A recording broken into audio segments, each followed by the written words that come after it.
Attention gamers.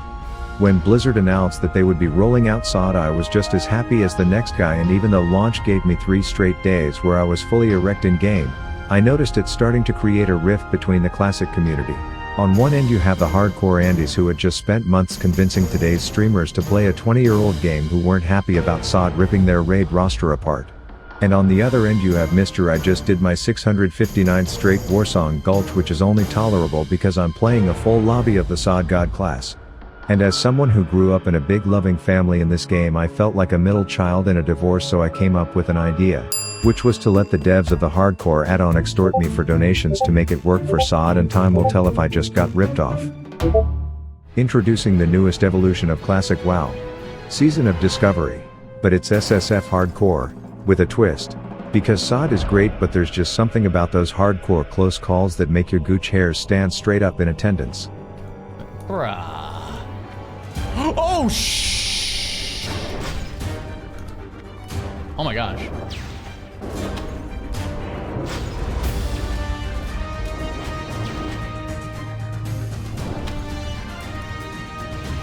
Dude, no way. Yeah! Oh my gosh, what a rush! Oh, that's why I love hardcore right there, man.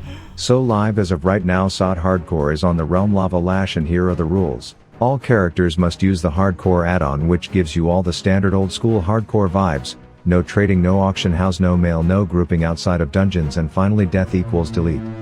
But seeing as SOD runes may have made the game slightly easier for people where mages are running themselves through dungeons, their level, and warlocks are soloing raids, I've added a hardcore twist.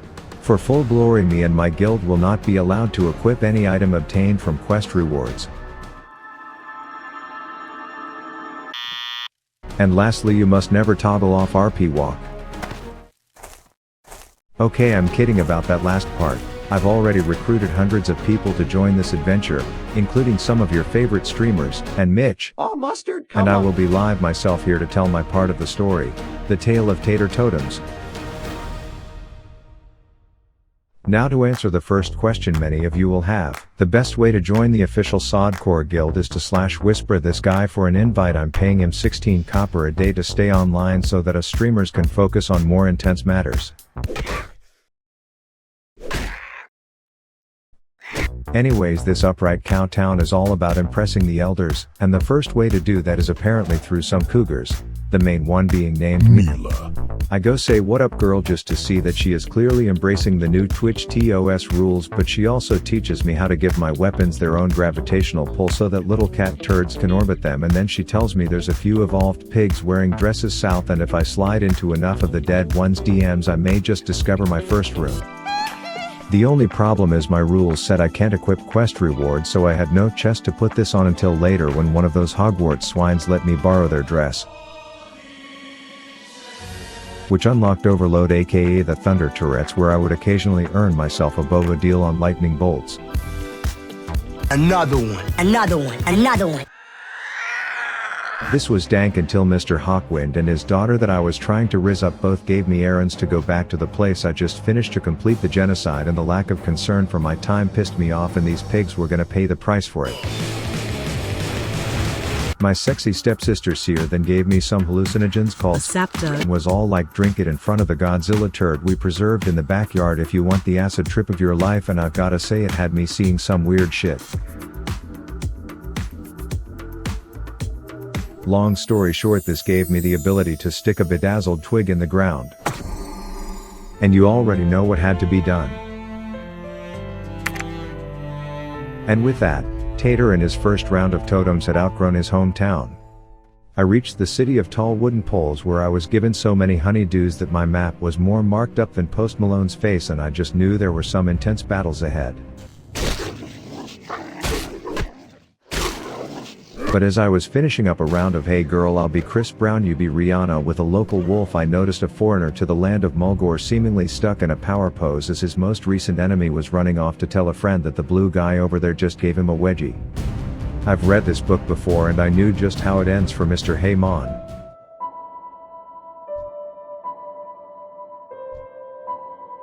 unless there's a hero to save him.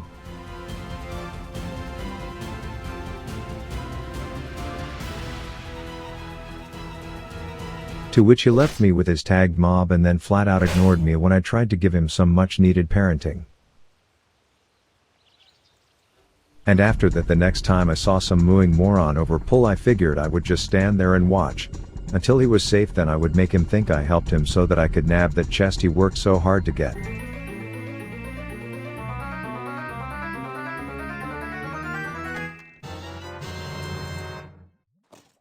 I told him the loot was trash so that he didn't feel bad despite copping a clutch Shrek scrotum from it. But me treating others like League of Legends players was about to backfire, as a minute later when Burger King invited me for a group, I obviously left him on read because of the hardcore rules, but in my mind that didn't mean he couldn't help me, so after I accidentally nabbed a tag from him I intentionally scammed him out of a second, only for me to realize that Earthshock is a taunt and now I'd be filming an episode of 2 Harpies 1 Dead Rav. And the thing I love about SSF Hardcore is that it turns every chest into potential pots of pure dopamine, because the greens in these were now almost as valuable as those in AG1, even if the stats sucked, because my character was so weak at this point every 2 pull had to be played like a 2200 rating arena.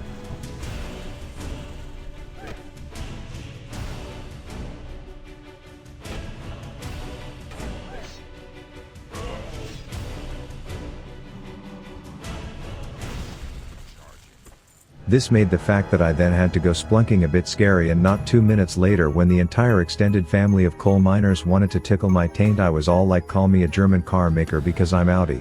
And with that, after a few more minutes of pissing off vegans, I did it. I hit level 10, which meant that Shami Sensei would send me on a business trip and it wasn't gonna be pleasant. I spent days walking through those plains, into a barren desert, following Sensei's directions to a T. I reached a crossroads, mentally, deciding if I had it in me to keep going, until days later, after walking further than a young David Goggins could only dream of, I reached he whose name sounds like anal fissures, who was all like, dope, now you need to keep walking until you find my drug dealer on the top of a carrot cake flavored mountain. Who you be? He will have you grab a few ingredients and then he'll make you Ghulam's famous ganja, and it wasn't going to be easy. This involved going in deadly caves full of Hogwarts orcs and their domesticated dobbies, and dealing with weaponized porcupines who hung out in dangerously congested areas. Troll Tits was all like, this will be the chief of your life, just go to that smiling Cyclops stone, and the best way I can describe the experience is, it's fire. But this was when I realized that my hardcore challenge with no quest loot may have made things too hard.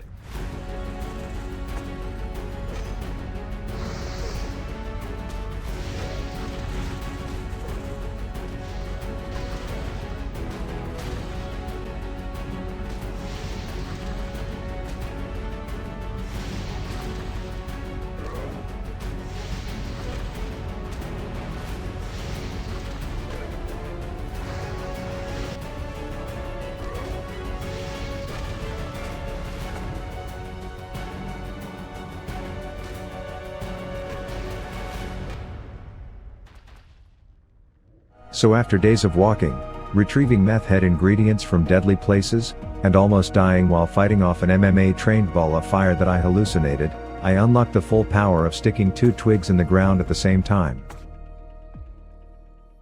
But this power had to be put to the test, so I went to a local cliff anus to scheme with one of my homeboys, who told me this fucked up story about a family who injected so many roids into their pet beagle that the thing went rogue, is unrecognizable, and is now so deadly that there's a literal hardcore achievement to kill it before reaching level 12. I decided to ride a floating wooden elevator into a city that plays a piss-poor poker game because everyone knows it's full of bluffs, where I would meet up with some guy cosplaying a rogue trainer. He would have me go back to that same cave I pussied out of earlier to be a dick and light some fireworks inside. Then he was all like, dank, your next job is to kill the moaning hookers with wings up north and clean up any dog turds in the yard while you are at it. The final step was for me to rub one out in front of this pond with my left hand to prove that I had the coordination to hold a weapon in both hands, and I was ready. Out of solidarity for my fellow Sodcore Conrad, I would first watch Gildy J Wub's attempt at the solo, which was going well until my viewing party got interrupted by the local petting zoo. He barely survived the initiation into manhood and warned me of how scary it felt before it was my turn to take the plunge.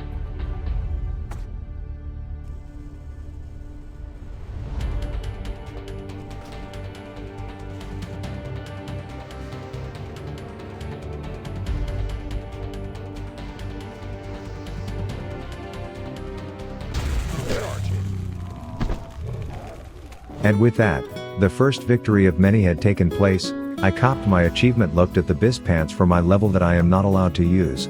But this would prove that no challenge would be too hard for the great Tater Totems and his multiple sticks in the ground.